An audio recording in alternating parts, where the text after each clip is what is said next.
Please disregard this pamphlet if the problem is not consistent with this SOP. If you're reading this, it's because your campus's primary zombie defense mechanism has been temporarily shut down, and the Department of Public Safety has decided that this is an emergency level malfunction. Don't panic. Everything will be fine, so long as you have this packet. Guard it well and keep it on your person, as it will guide you step by step on how to restore the anti-zombie array so you can get back to your relaxing evening. You can restore my leg. Shut up. Be sure to read the entire packet. Every piece of information is crucial and could mean the difference between craving the sunrise and craving brains. But be careful. Even right now, there could be zombies about to make a kill. Remember, your campus needs you. Stay together, communicate, and watch each other's backs. If you fail, you have to fail. Godspeed. Understanding the anti-zombie array. The anti-zombie array was designed by Dr. Auburn Wood at UNC Memorial Campus in spring 2011 as a method of... I was just rolling my eyes because Auburn Wood is on. In spring 2011 as a method of deterring zombie attacks by interfering Louder. with the hive mind signals used by zombies. This array uses microwave bursts powerful enough to disrupt the zombie's consciousness, but is limited on range. The success of the device at UNC has led to its distribution across the eastern seaboard of the United States and its primary defense mechanism therein. Dr. Wood now works with NORAD in Toronto to reproduce and design similar modules with greater ranges that have effectiveness. The AZA at UNC is located at the North Quad by Silent Sand, held 6 feet aloft on a thin tower. The AZA is maintained and operated by DPS. It is why? Well, there's your problem. Yeah, It's all really. primary components that must be constructed properly to function. Because of the important nature of the AZA, SOP dictates that when the AZA goes down for longer than 30 minutes anywhere, NORAD must respond with replacement AZA parts within 12 hours. The design has been simplified to the extent that any layman can repair it. He did layman with 2 words, it should be 1. This makes it simple enough to implement. It's DPS's fault. Crisis. Wayne Stan. It's DPS's fault. Wayne Stan. Yes, it's fucking. Somebody else. Let's start the page. The problem? If you were reading this, wait, did we just tell? Where are you? Where are we at? You just on the page. But from the first page. All right. If you were reading this, the AZA has malfunctioned either due to the electrical failure or to poor maintenance techniques. The AZA must always have a constant power source. If this power source is not properly connected to the AZA, then it will not function. Maintenance should be performed monthly on the AZA in order to ensure proper functionality. Should this maintenance not be performed, the parts of the AZA may malfunction or become damaged. During maintenance, the power is shut off and the AZA is non-functional for 30 minutes. This is not usually enough time to allow for a significantly threatening number of zombies to enter. Maintenance is performed the 4th Friday of every month at 5 p.m. at UNC. If the AZA does not return to functionality after the allotted 30 minutes, then one or both of the following problems must have occurred. 1. Power source. The power source is not functioning and or connected. 2 parts. 1 or more parts may be missing or damaged. The solution is. Oh, Lord. The solution. 1. If the AZA has lost connection to a power source, that connection must be restored. A. If the power has been disconnected, reconnect the power. B. If the power source can be procured from the defensive perimeter around Silent Sand, find an outlet and use a designated power cord to reconnect power. C. A power cord is considered a replacement part and only one dropped by NORAD will work on the AZA. Using any other kind of cord can cause the AZA to explode. 2. If the AZA parts have been damaged, they must be replaced. A. Electrical wiring must be properly insulated and grounded with good connectivity. Replace if faulty. B. Tower must be upright in order to distribute frequency. The tower can be compared relatively easily with PVC or duct tape. Rebuild only if broken. C. Zombie frequency modulator must be in one piece and attached to the radio transmitter and affect the flow of the transmitter. This piece must be replaced or repaired once every month. D. There will be an engineer with the AZA at all times. Only certified engineers can turn the AZA back on, but you must bring them the parts to the AZA engineer because she cannot abandon her post. The engineer at the AZA must be able to deliver defensive pieces for installation. Engineers are the only ones who can handle the assembly of defensive pieces as well.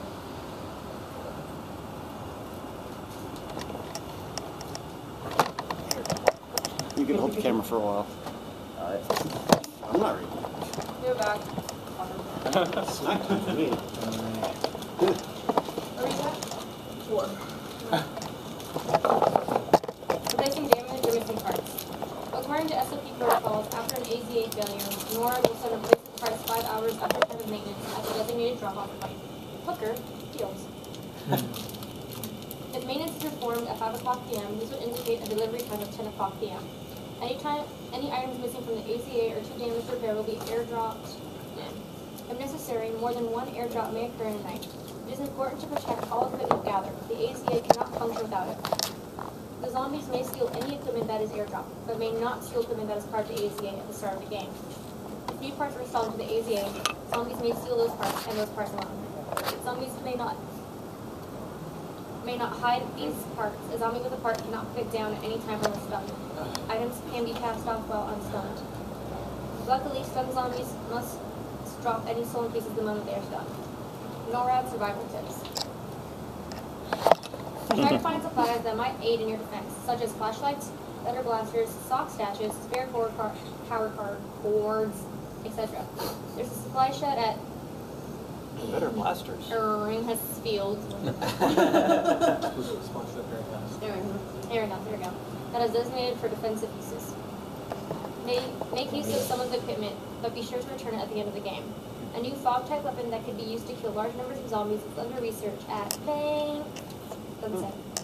According to the scientists' preliminary reports, any zombie that comes in contact with the neurotoxin gas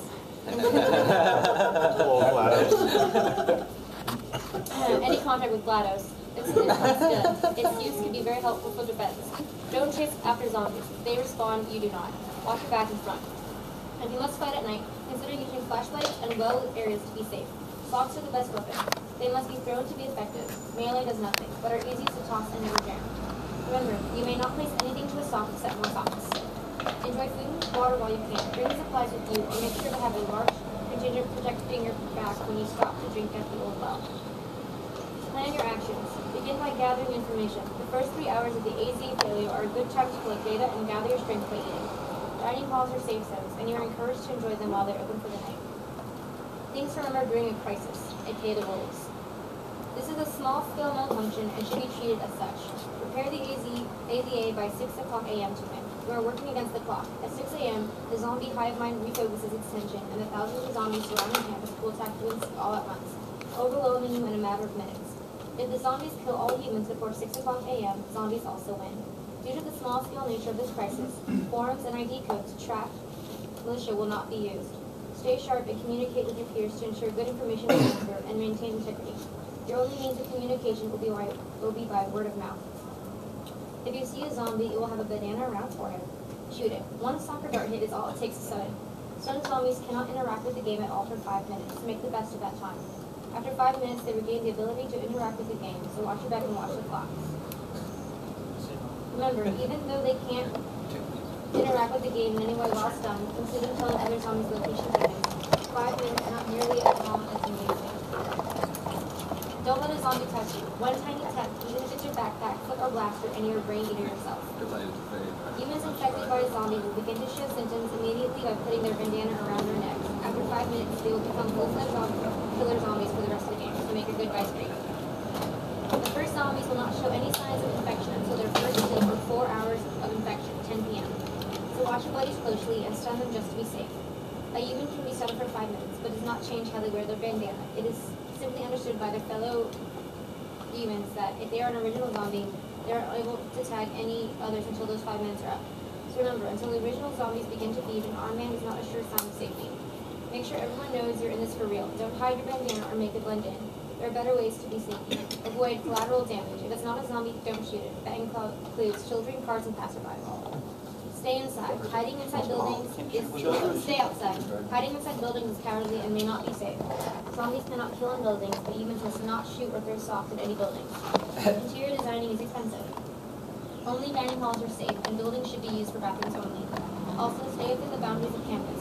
Leaving the playing field is akin to abandoning your post and sentencing your comrades to earn death. Next, you need to. Balconies and rooftops are considered inside a building. They are out-of-play zones.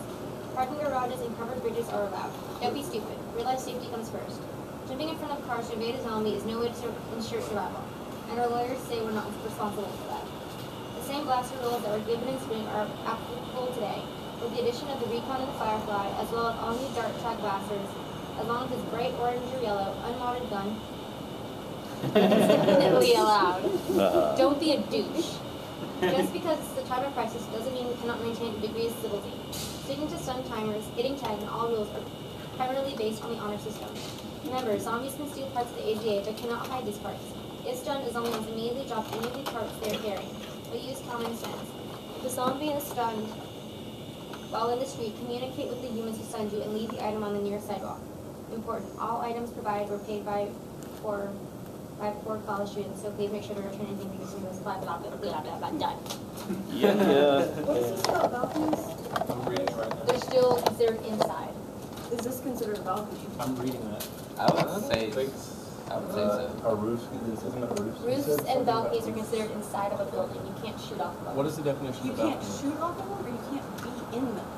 I thought a balcony had to Usually, be like only means accessible you can't inside put of the inside of the non-blade. building on an upper floor of the I building. am Yeah, to be a balcony, you would have to be higher up. so much calling.